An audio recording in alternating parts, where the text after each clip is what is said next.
Ô, gente, eu sumi um pouco dessa rede porque, além de receber muita ameaça aqui no TikTok, eu creio que algum funcionário do TikTok mudou o número da minha conta para um número de telefone que eu não conheço, não sei que número é esse.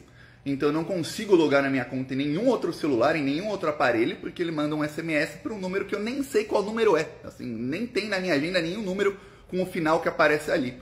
Alguém mudou e não apareceu que ninguém mais logou na minha conta, ninguém publicou nada diferente, então alguém mudou. O suporte do TikTok não faz absolutamente nada, então se alguém quiser, ó, tem no meu perfil aí as minhas outras redes, siga-me lá que lá eu continuo fazendo conteúdo. Aqui eu vou fazer de vez em nunca, porque não adianta eu ficar fazendo conteúdo aqui, crescendo uma conta que amanhã depois, se eu perder esse celular, se quebrar esse celular, eu vou perder a minha conta para sempre, para sempre. Não consigo mais logar em lugar nenhum.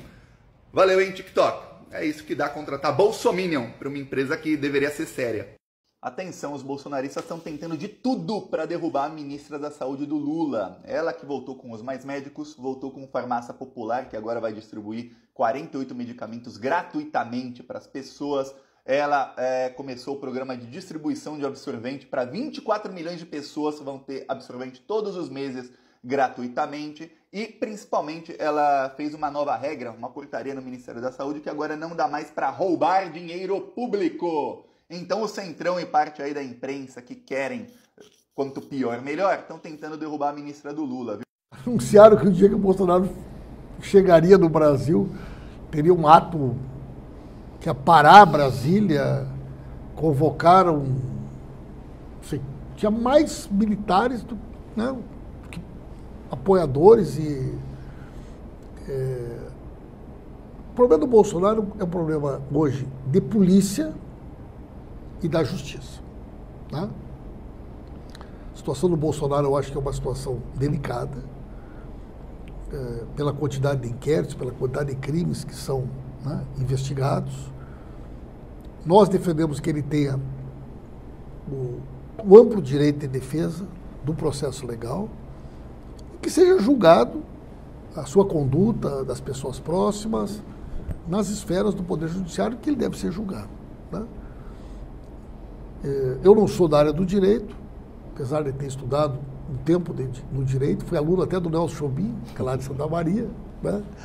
Mas, por tudo que eu acompanho, eu acho que a probabilidade do Bolsonaro sair ileso é muito reduzida. Né? Acho que o Bolsonaro, na minha percepção, tende a ficar inelegível pela quantidade de crimes cometidos. Né? E isso que esses inquéritos principais ainda não estão conclusos.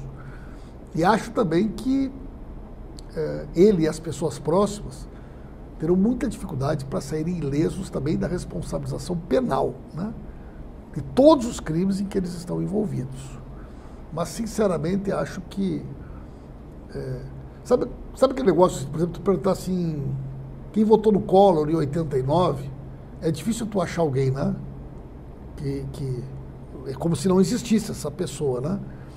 Se tu chegar na Alemanha hoje e pergunta assim, a família de vocês apoiava o Hitler? Todo mundo diz, não, pelo amor de Deus, né? Nossa família sempre foi contra as ideias do nacional-socialismo aqui do Hitler, na Alemanha. Se tu chegar na França, chegar na Espanha, perguntar se o cara era defensor do Franco, a maioria das pessoas vão ter vergonha, ou do Stroessner, né? No Paraguai, Pinochet no Chile, a não ser um cara muito da extrema-direita. Aqui no Brasil, daqui a uns anos, as pessoas vão ter vergonha de dizer que um dia votaram no Bolsonaro. Né? Muitos já pagaram fotos, já... Né? Se tu perguntar se elas votaram no Bolsonaro, muitos hoje em dia já dizem que não. Na medida que ficar mais claro para a sociedade quem é o Bolsonaro e tudo que ele fez contra o Brasil, vai ser um fenômeno parecido com o Collor. Daqui a uns anos nós não vamos mais saber ninguém que tenha declarado que na eleição de 2022 votou no Jair Bolsonaro, porque as pessoas vão ter vergonha de vincularem a sua imagem, a sua trajetória, a sua história a uma figura tão nefasta quanto ele. O senhor falou que o presidente Lula ele faria lives semanais para aprofundar os assuntos do governo. Eu queria saber do senhor que pé ficou isso, quando ele vai começar, qual será o formato disso? Rapaz, o mais ansioso sou eu, né? E, na realidade, a agenda do presidente tem sido muito intensa. E as viagens internacionais. tem uma demanda de viagens internacionais muito intensa, que acaba capturando a agenda. E não são só as viagens. Quando o presidente está aqui, vocês observam, né? Pelo menos 2 vezes por semana, 3 vezes por semana, são chefes de Estado, né, que vêm até aqui, são grandes lideranças internacionais. E o presidente não é uma figura que só fala em live. É diferente de um Lopes Obrador, do Donald Trump ou do Bolsonaro, que não falavam com a imprensa. Então, a live deles era forma de comunicação direta, mas também uma forma de mostrar o desprezo que eles tinham pelos jornalistas e pelo jornalismo profissional. O Lula não é isso. O Lula fala e fala bastante. Fala em pronunciamentos, fala em atos, fala no quebra-queixo, né? Difícil um dia que o Lula não fale. Então a live ela é complementar, muito mais como uma ação nossa do que propriamente uma necessidade do Lula falar. Vai dar dor de cabeça para quem financiou, para quem apoiou, para quem organizou, né? Eu acho que, à medida que essa investigação avança,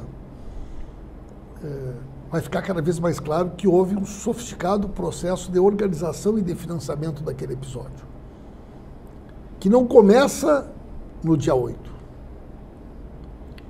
Por isso que a CPI ela tem que ser cronológica, que ela entenda o que aconteceu no país a partir do dia que nós tivemos o resultado da eleição. O financiamento dos acampamentos, o financiamento do transporte das pessoas, a manutenção, a organização, o processo de computação de setores da área da segurança que tiveram envolvimento direto e precisam ser responsabilizados. Então eu acho que essa CPI é uma CPI importante para que a gente não permita nenhum sentimento de impunidade, que a gente dê uma demonstração clara para a sociedade brasileira do valor que nós damos para a democracia, né?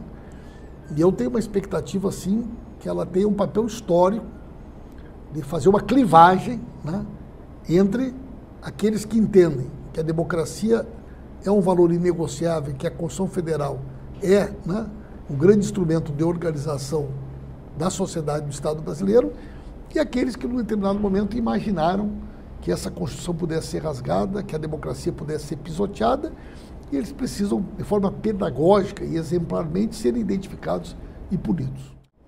Eu hoje tenho uma tarefa. Minha tarefa é 100% focada no governo do presidente Lula, no sucesso do governo.